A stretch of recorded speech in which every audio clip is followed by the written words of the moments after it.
Today I'm going to be building a simple barn door using about $60 worth of wood that I got from Home Depot. Start out, I bought some 5/4 by 4, 5/4 being essentially 1.25 inch, not really dimensional building lumber, but more of a finish lumber. You can see it has very square edges, and these pieces are relatively inexpensive, but they're very straight. Much straighter than a 2x4 would be, and the square edges will give it a nicer look because of the way that I'm going to be building this is with some straight kind of butt joints. So to start out, I just break down the rails and stiles, basically the sides, the vertical and horizontal pieces for the door. It's 2 vertical stiles and then 3 horizontal rails. I'm going to be using this 1/4 inch sanded plywood as essentially the infill panel. And overall, this is about $60 worth of material. The plywood was $27 and the 3 pieces of 5/4 by 4, which are 8 feet long, composed another, I think, $26 or $27. So I'm using my table saw to break this down, and I have a large table as an outfeed, but in reality, you don't need really any fancy tools to do a project like this. You could break down this material with a miter saw and use a circular saw to cut the panels. And if you had a table saw or even a router to make the grooves that I'm going to make, you could easily build a door just like this without having a big shop with expensive tools. I'm sanding down all the boards with some 180 grit sandpaper, and then I'm setting up for the kind of joinery method that I'm planning to use on this. Now, instead of using any sort of floating tenons or anything fancy, I'm just going to be drilling and countersinking 3.5 inch structural decking screws through the different parts of the door and then covering those over with wooden plugs. So I'm going to be drilling and pre-drilling all the way straight through the stile, the sides, and then pushing a screw straight through into the piece that opposes it at a perpendicular angle. You don't need to go out and buy a domino or a biscuit joiner. You can just use screws and glue and you can get great results. And if you're okay with seeing basically the plugs, which once you stain the door will basically disappear, then who cares? I like this method. It's fast and it doesn't require any large clamps, but I'm just making some marks and drilling some sample holes and then getting my counterbore in, which is basically to allow the screw to be long enough, and then pre-drilling so I don't split anything. I have a plug cutter kit from Montana drill bit, and that's what I'm going to be using. But before we get to that, I'm going to show you how I cut the rabbet in the door so that that panel can fit inside it. Now, I have a dado stack, but honestly, it's kind of a pain to set up. So I like this method of just taking multiple passes with the table saw, kind of burying the blade in order to make a rabbet that you can then fit a panel in. You can see the 1/4 inch fits in there nicely, and I wound up having to do 3 passes. The blade's about 1/8 of an inch thick, so I basically do 1 pass on one side, another pass on the other, and then I do 1 pass in the middle to sort of clear out material. Now, this is generally pretty safe. This is pine, but obviously you want to be very careful, and if you have a riving knife, you should have one installed on your table saw. Any job site saw can do this. You don't need a crazy, expensive table saw to accomplish a cut like this. Now, I do it in the rails, and then I go ahead in the center rail and do it on both sides, and then I do it on the stiles as well.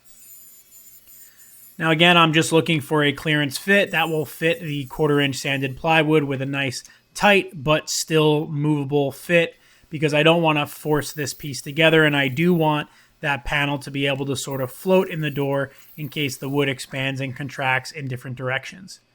You can see the way that sample piece fits in there nicely.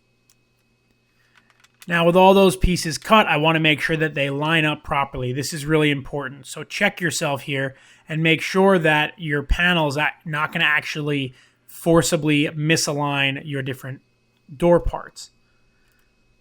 Once I have everything cut, I mark a few things out, and I realize that the 2 screw holes that I made for that center rail are not going to work. They're going to land directly on the grooves that I cut in, so I drill in a center hole and then kind of counterbore, put a 3rd screw in there. And then using some Type-On 3, I can start assembling the door using these 3.5 inch screws. I actually really like using decking screws for a lot of applications inside. They're epoxy coated, they're usually very strong, and they have sort of like a self-drilling tip on the front of them. So I found that they split wood a lot less than a normal wood screw does.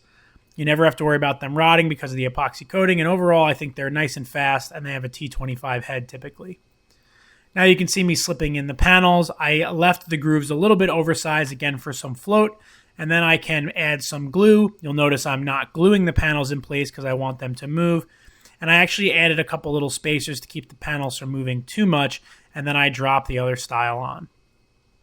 You can see the door coming together. It's a very simple shape, kind of like a shaker style.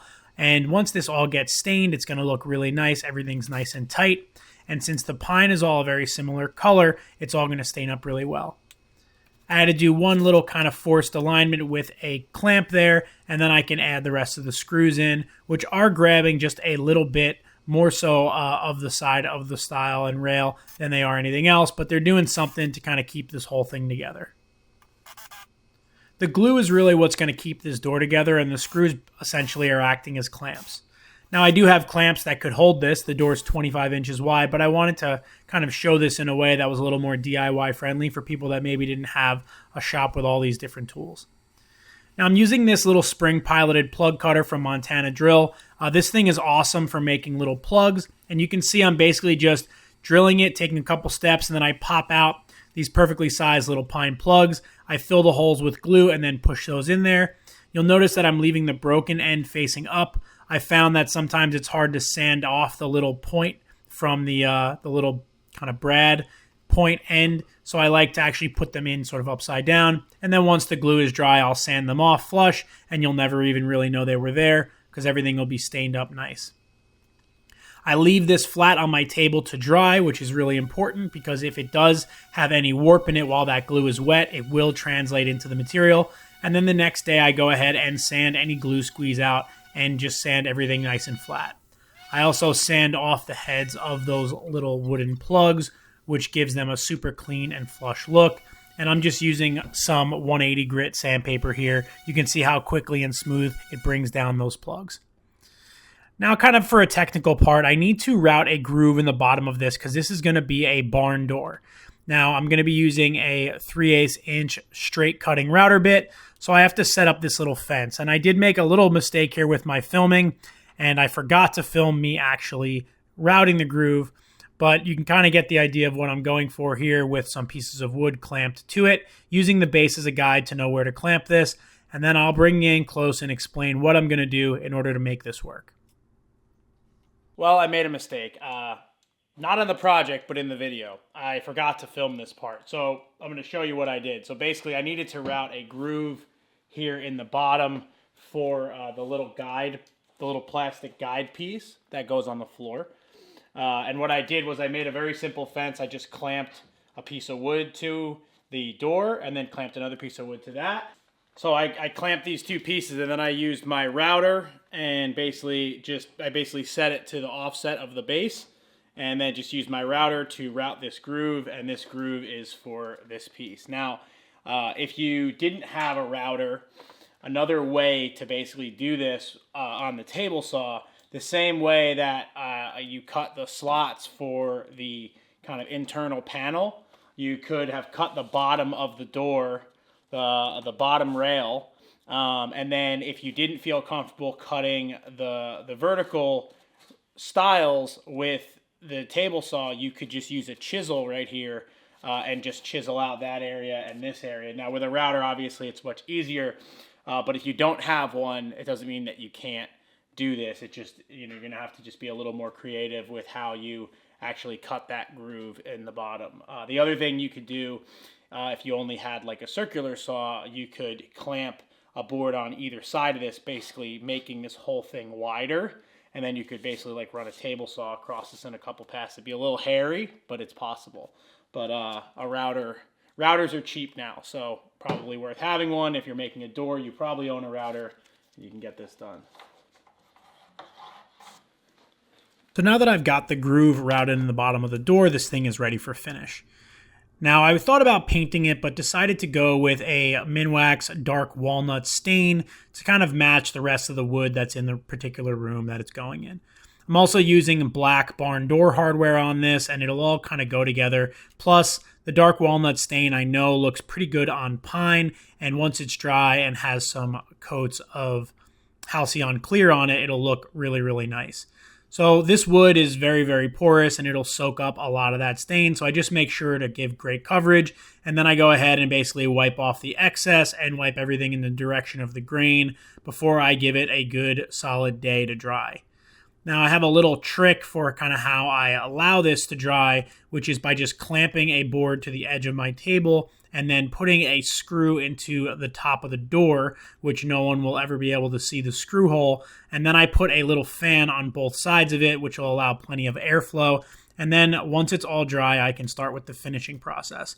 You can see the way that it kind of dried out and it looks very even. And then I do another trick with some screws here, which is basically put 2 on each end and then put little boards on my bench so that as I flip it over between coats of finish, there's never anything actually touching the door and it's basically floating above the worktop, which will allow me to finish both sides pretty quickly. Now I'm using the Total Boat Halcyon Clear. This is a really great kind of brush on varnish that comes in this bag. I really like this finish. It's become my go-to for pretty much every project that I do inside and outside. And eventually I'm going to go with a satin finish, but in order to actually apply this properly, you're supposed to apply the gloss finish with a couple of coats and then use the satin product as your final coat. So what I really like about this is that I can apply it with a foam brush and it usually wets out any of the brush marks really evenly once you give it some time to dry. And then usually before the last coat, I give it a little quick sand before I kind of finish it up. But here you can see the room. This is after I gave it a satin coat of the Halcyon Clear. I bought the barn door tracks on Amazon. They cost almost as much as the material for the door, and you can see it here installed.